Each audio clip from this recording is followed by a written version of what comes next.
Luke shares a story of Jesus' astounding healing powers. A man possessed by multiple demons, living among the dead, and shackled because of his maladies, encountered the power of God in Jesus and is set free. A reading from Luke chapter 8, verses 26 through 39.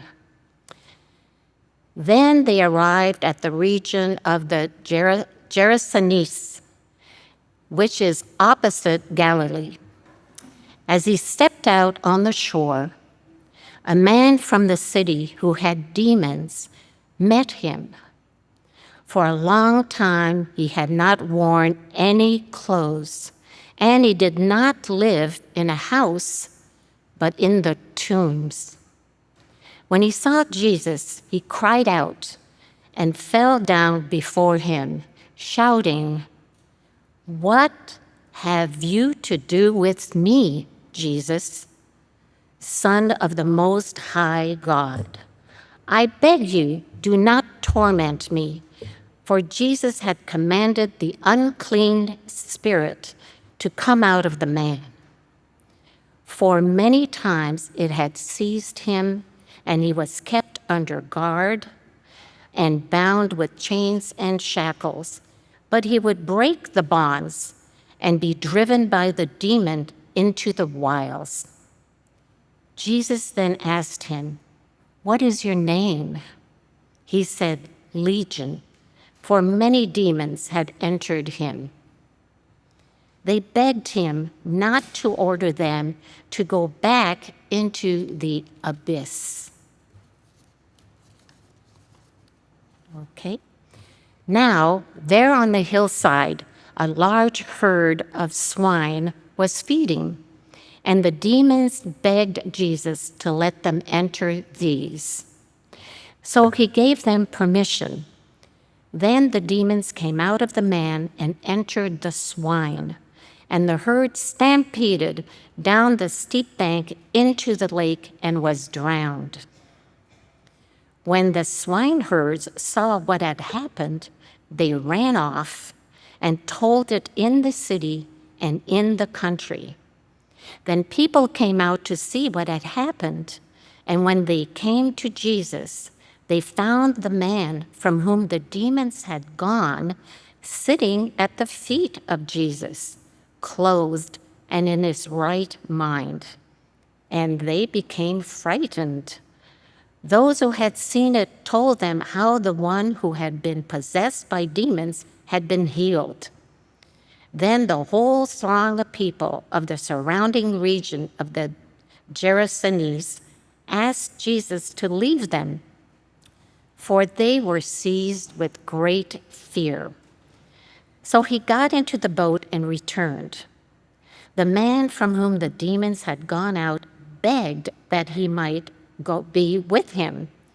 But Jesus sent him away, saying, "Return to your home and declare how much God has done for you."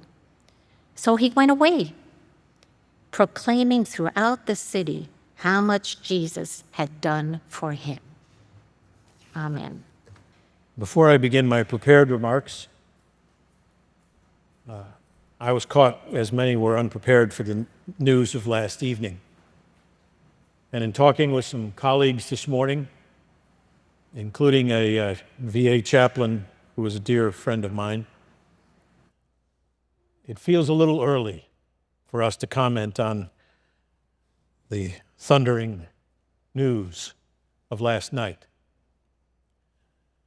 But there is one thing that pastors, Christian pastors, pastors all over the world should start with, and that is peace.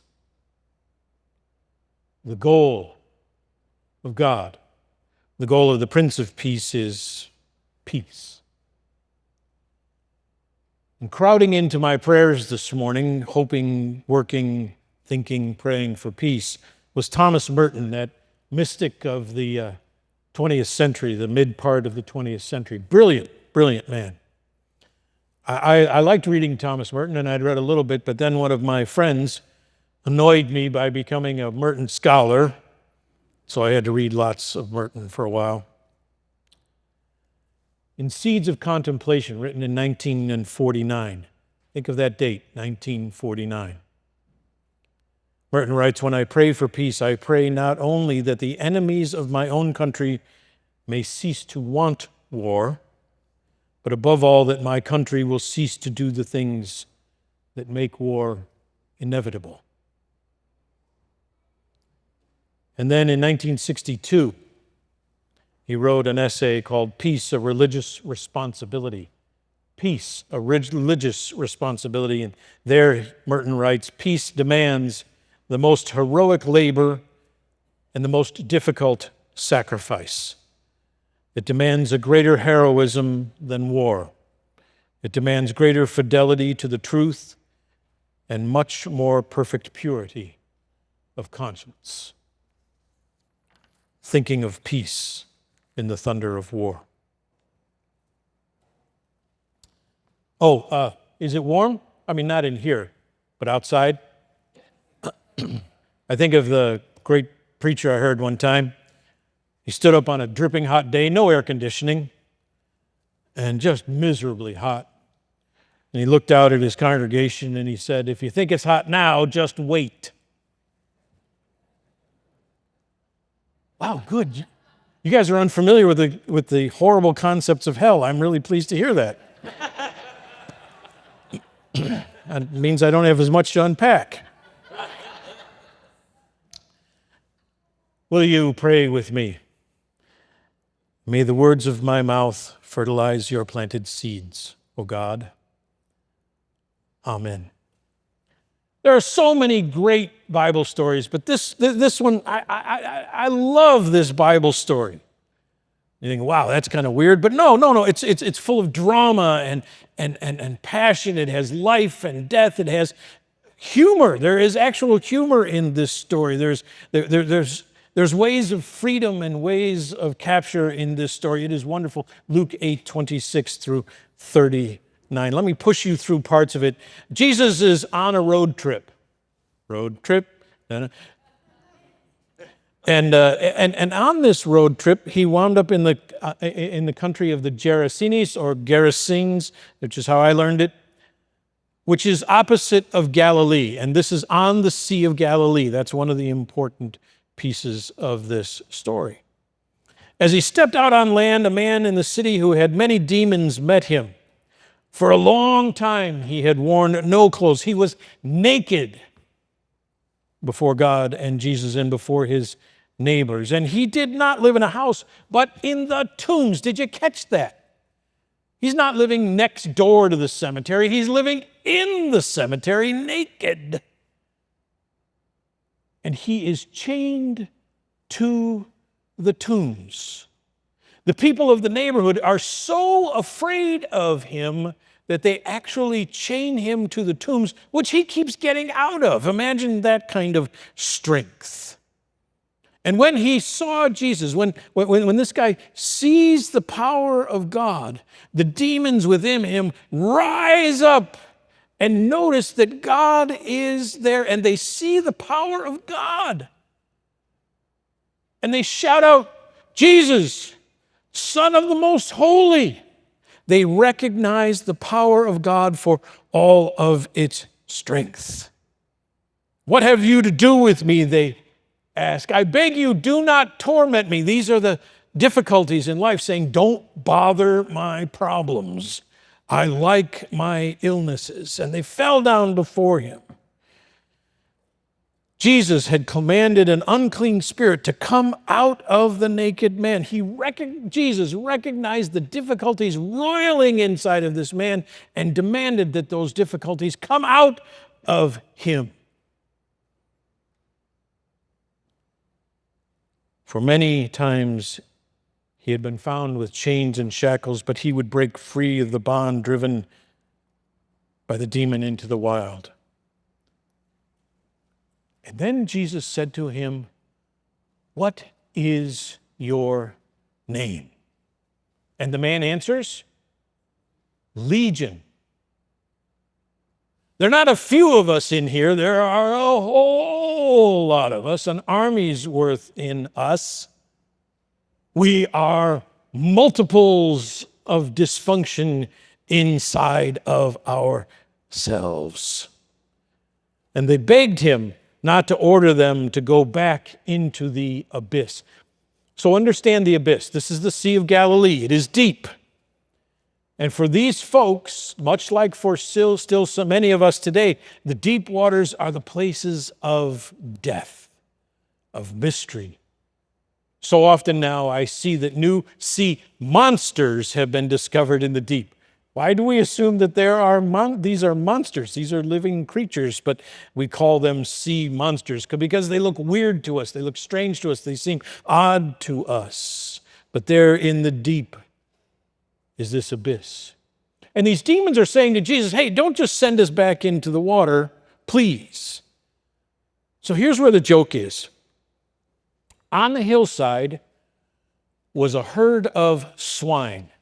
Swines are pigs, hogs, pigs. And are Jews allowed to eat pigs? Non-rhetorical question. Surely you know the answer to this. No. So what does Jesus do? He sends all of the demons into the swine.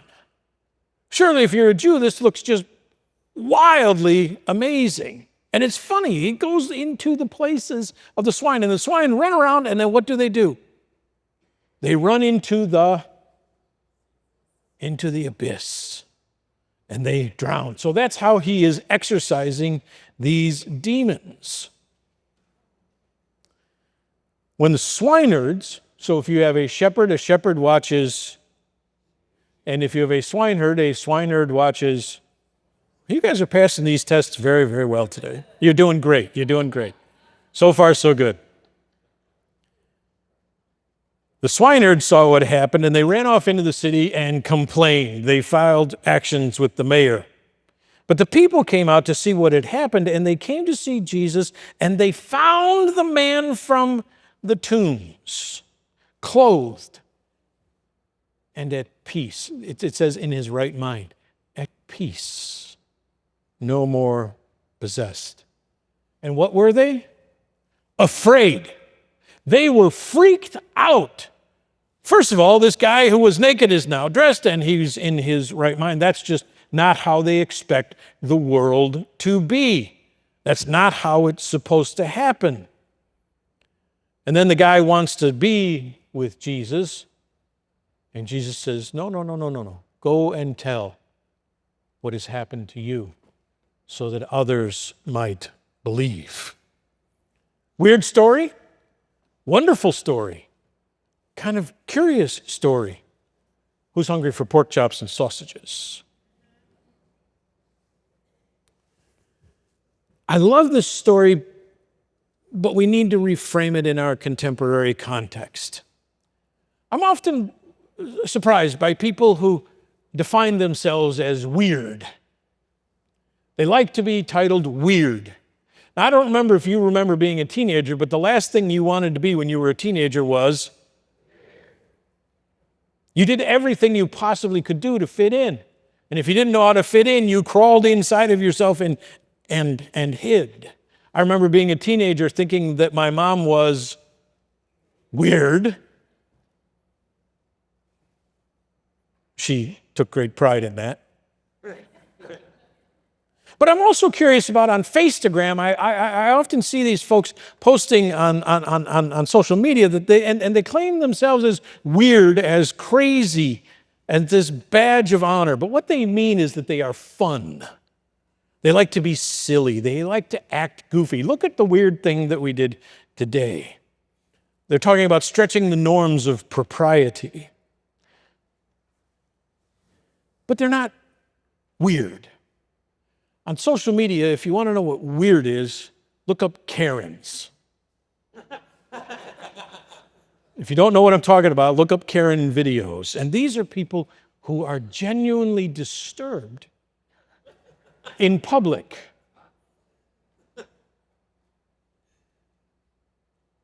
And while we find them amusing, they are also tragic, for they are so out of control that there before the world they are naked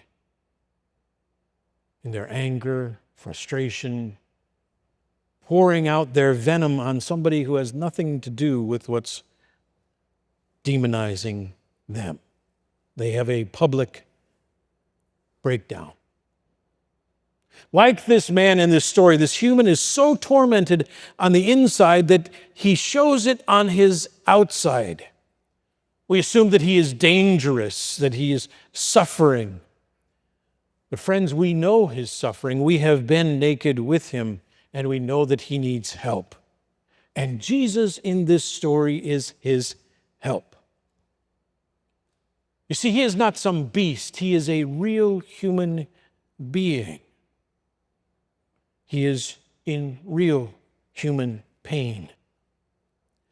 And we overlook that in this story, that he is truly human and that he is exposed in public. We fear our own brokenness, and we fear that we too might be caught crazy. I am legion, he says. Isn't that us?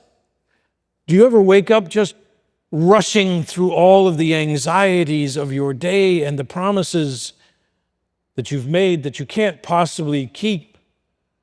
That the voices in your head are identifying multiple struggles filled with life's challenges. Just one of them is balancing your work life with your home life and your demands of your children with the demands of yourself. It can make you crazy. And when that happens to me, I feel like I'm naked before God. I feel broken. I feel boiled down. I feel lost. I feel alone. I feel hurt. And I feel as if there is no there, that there is no purpose other than the chaos around me. And parts of my life are truly beyond my ability to successfully deal with them.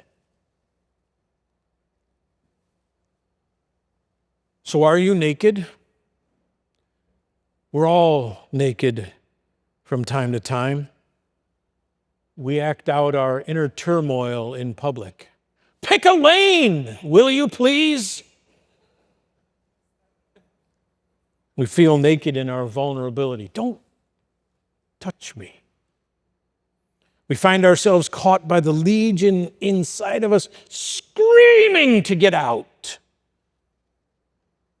We feel lost, and our phones are dead.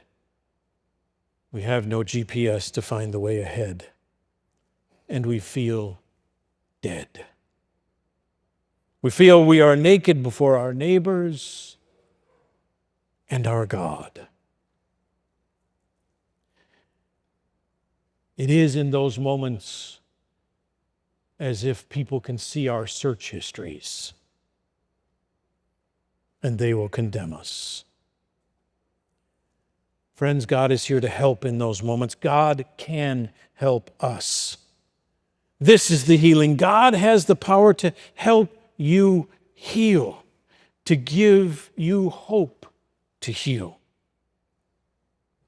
Melissa Bain-Sevier says, do not look around you. Do you, she says, do you look around you and see people who are still moving even though you thought they would never survive the divorce? Do you see people learning to live happy and healthy lives again years after a tragic loss? Do you know anyone who has overcome addiction when no one thought they would ever make anything of themselves?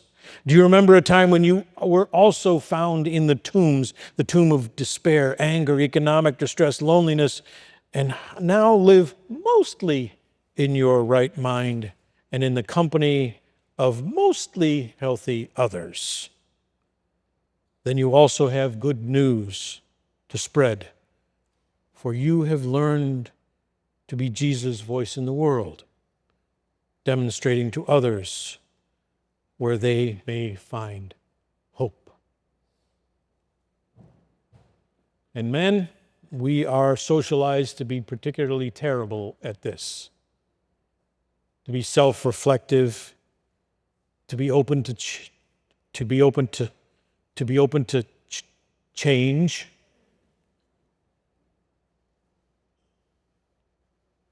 to be self-critical and honest with ourselves. I don't know who decided it, but I'm glad they did. June is Men's Mental Health Month. How you doing, guys? How are we doing? I'm on a text chain with a bunch of men. We usually trade baseball stories or little jokes or little ways to inspire one another gently. But we were texting the other day, and one of the folks in the group is particularly attentive to his own mental health. He's careful about it, actually has to work on it every day. So he sent a note to the rest of us that said, June is Men's Mental Health Month. And then he said, please share the beauty of the world we live in today. Not just babies, anything that makes you think nice. He sent a picture of fawns in his backyard. Baby deer. The rest of us sent around little pictures of a spouse, of a family, of something that inspired us. And it gave us a sense of hope and the ability to say nice. Sometimes it's the simple things that can heal us. So if you are lost, naked, broken, alone, afraid, filled with a legion of horrors, God has the power to help you heal, to give you hope that things can be better. When I wrestle with the demoniac, I go back to Hebrews, a little book in the back of the Bible. I think I talked about Hebrews last week. But this is a different part, 4:13, Hebrews 4:13. And before God, no creature is hidden, but all are naked and laid bare to the eyes of the one with whom we must render an account. And before God, no creature, that's us, is hidden, but all are naked and laid bare before the eyes of the one who must render an account.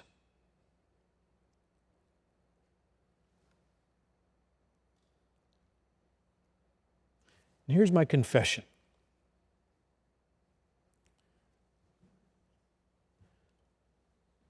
I was reading a book today about, this week about a woman, and she talked about life being porous. Porous. I like the word transparent, but porous really struck me. When my relationship with God is truly transparent, truly porous, open, when I am fully with God, before God, nothing is hidden from God. And more importantly, nothing is hidden from me. I am my full self, filled with dread and hope, filled with constancy and chaos, fully human and fully divine. God and I are transparent with one another. And there is peace, like the demoniac. Hebrews 4:13 is often interpreted to express divine judgment of the person before God. No, that isn't right.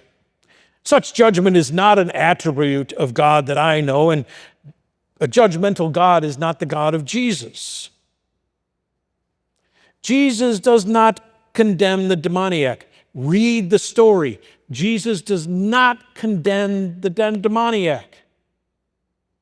He embraces him and offers him compassion and care and hope, and he sets him free.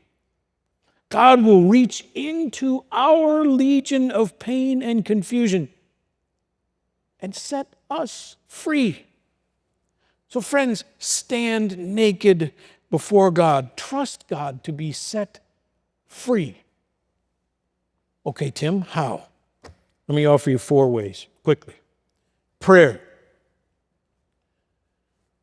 I cannot prescribe a better way to heal you than prayer. Prayer will give you calm, and prayer will give you focus. And if you don't know how, you've got access to the world of knowledge. Look it up. Come talk to one of your pastors. We can help you. Calm and focus is a gift of prayer. Secondly, stories. Tell your stories, not just the funny stories, but the stories of your pain, of your hope, of where you are naked, and be naked when you tell the stories of your heart. Find your community. This is your community. Church is your community. It's a great community. It can give you support and fellowship. Always remember, always remember, always remember, even when you're in the tombs, you are not alone. And finally, God will give you strength. Strength to empower you to reach out and to get the help you need. We're all naked before God.